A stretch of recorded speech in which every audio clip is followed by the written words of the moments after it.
It's about time that I gave you guys a tour of the studio. I think that's what we're gonna do today.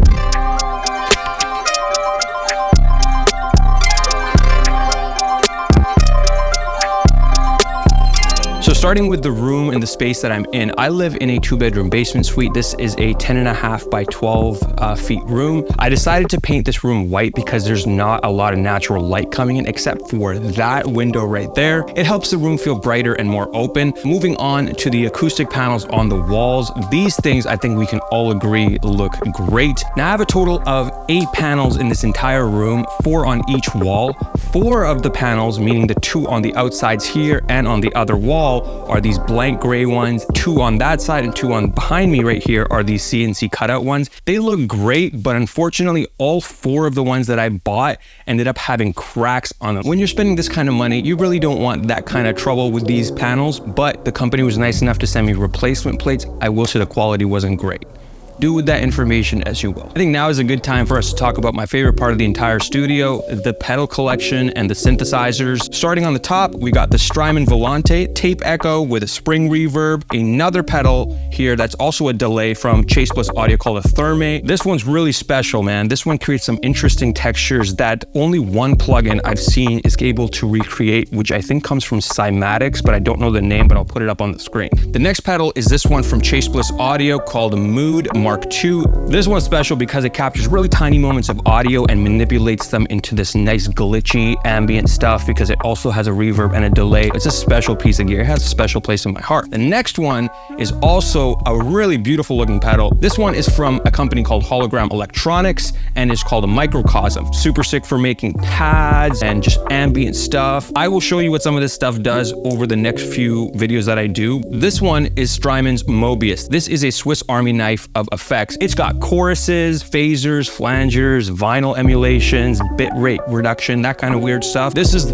right in the beginning of my chain, just an overall put something interesting, make something sound just lush or thick or whatever you want to do. This next one is super special. It's actually discontinued. It's from a company called Cooper Effects and it's called the Arcade. What makes it special are these SD cards that come inside of it. And each of them have a specialty to them. This one is special for making all kinds of lossy and degraded sounds. I also got another lo-fi card here, a pastiche card, which is like random stuff, and this pitch card. Each of these cards has 8 effects of that style. So 8 pitch style effects or 8 lo-fi style effects. And then they can all be controlled with these knobs that are built into it. Let's go over to my favorite pedal of all time. This one is from Chase Bliss Audio. It is called the Blooper. You guys have probably seen my video on this. This pedal is dope for creating loops and stacked recordings and then manipulating all the recordings. The next one is also from Chase Bliss Audio. It is called their Generation Loss. Now, this pedal is actually Mark II of their first one, popular for creating that lo-fi, wobbly, warbly sound effects, vinyl, cassette, VHS even, and it has a distortion section in there. This is the Mood Mark I. This is also from Chase Bliss Audio. This I only have in there in case I want to get a little freaky right at the end of my chain. This looks like a lot of pedals, and I will humbly say, this isn't all the pedals, bro. I have a problem. Next, let's talk about the synthesizers that I have in this room, starting with the beautiful Arturia Polybrute. This thing is magnificent in all its glory. The wood panels, it just looks wonderful in the studio. Of all the synthesizers that I've researched and dreamed about, I never thought this was the synthesizer that I needed to have. I think it has 8 reverbs, 8 delays, and 7 or 8 modulation style effects, and it's pretty straightforward to use. Right here, I have the Mini Free.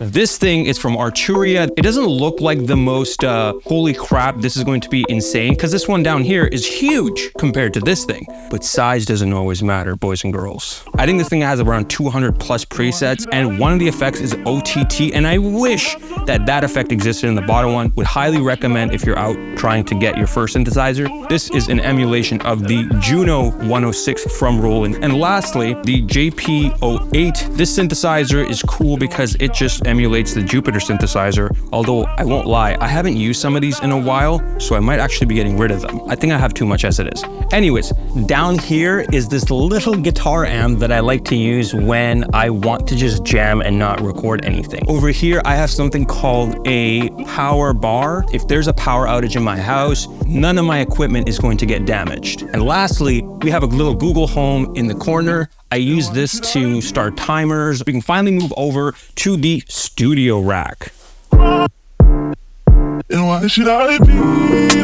This is where I just toss like a bunch of trashy stuff that like I'll use occasionally. I got like a notebook, these special like, well, I don't even know like where to buy more of these. Down here, we have the Pro VLA. This is from a company called ART, and this is a 2-channel compressor. I'll usually use something like this when I'm doing some sound design stuff. The next thing I have is something that I use all the time. This is the ART voice channel. This is a channel strip for my vocals. It has a compressor built in. It has a gate built into it. It has an equalizer. This is a really reasonably priced piece of gear. Next, we have my audio interface. This is the Focusrite Sapphire 56. What makes this thing cool is I bought this nearly 10 years ago. This is the first piece of equipment that I bought for myself. It is starting to kind of crap out on me. I guess I gotta upgrade at some point. It's got these 2 liquid preamps over here. They do emulations of vintage preamps. Tons of in and outputs for when I use my synthesizers, my pedals, and that kind of stuff. To accompany this is a TT patch bay. This basically lets me route gear without crawling behind my desk, moving all of this equipment to access. And the most important piece in this entire rack so far is this power conditioner. Every studio should go out and buy one of these. This gives me 8 power ports on the back, but also protects all of my expensive equipment in case there's a power surge. And the last thing on this entire studio rack, this beautiful machine from Native Instruments called the Machine Plus. I pull this out, I sit on the couch, and I just noodle away with weird kind of ideas. It looks really good in the background of videos with these colorful RGB lights. Now it's time to talk about the desk setup. This chair is probably the most boring thing that you could probably think of. I got this when I was working at a desk job like 4 or 5 years ago. The guy that does all the accounting, he threw this out because it just fell. And I thought, I'll see if I can fix it. I went online and found that this chair had a lifetime warranty, and it's like a $2,000 or $3,000 chair. So I just hit up the company. They sent me out replacement parts, and now I have a nice fancy chair, not like some IKEA chairs. Like, let's talk about the big tamale.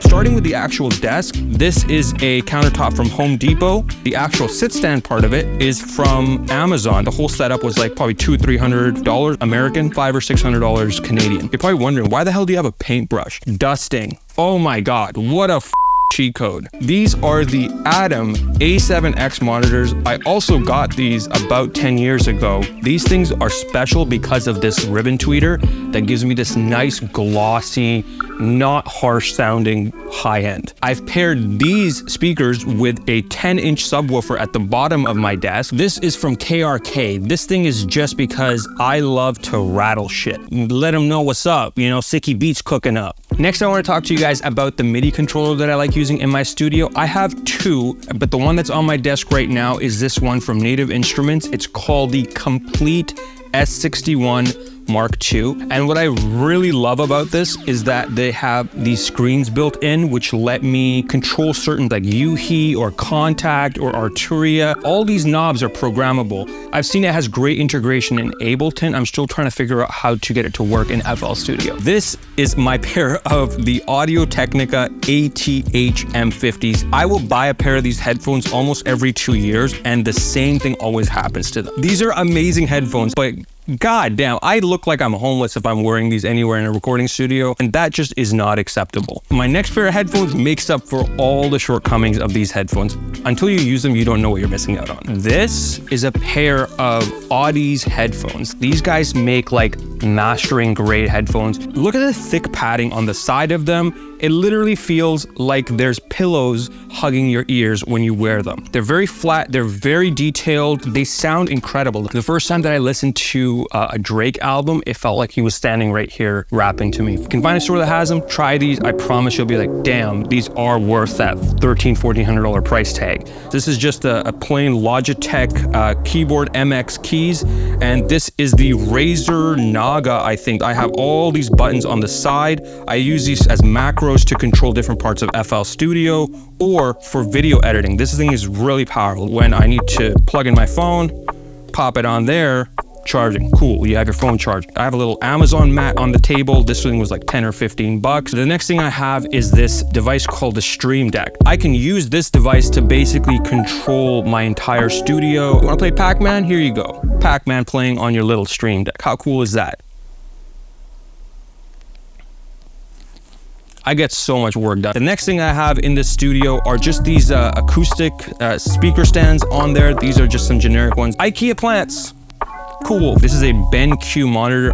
It's ultra wide and it's curved and it's amazing. Ultra wide displays are perfect for music producers because you can have your entire arrangement visible all at once, 50/60 mixer track showing. I usually also have on my desk my iPad with the Apple Pencil. This will just be there to like watch some Netflix or YouTube videos while I'm working. A gift from wifey. She gave this to me a couple years ago. A Rode pod mic on the front because this is the cheapest way to have an SM7B without having an SM7B.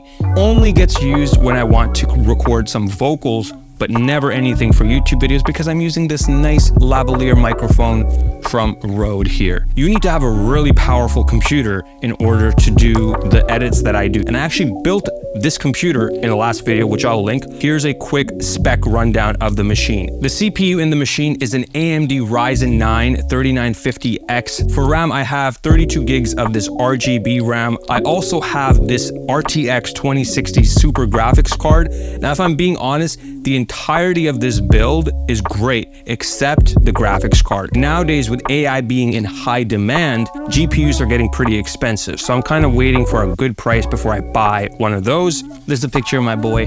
He passed away a couple of years ago, but he a good boy. This is Bruno. It's the only picture that I have in my entire studio. All right, go away now. I gotta film that one video a month. See ya.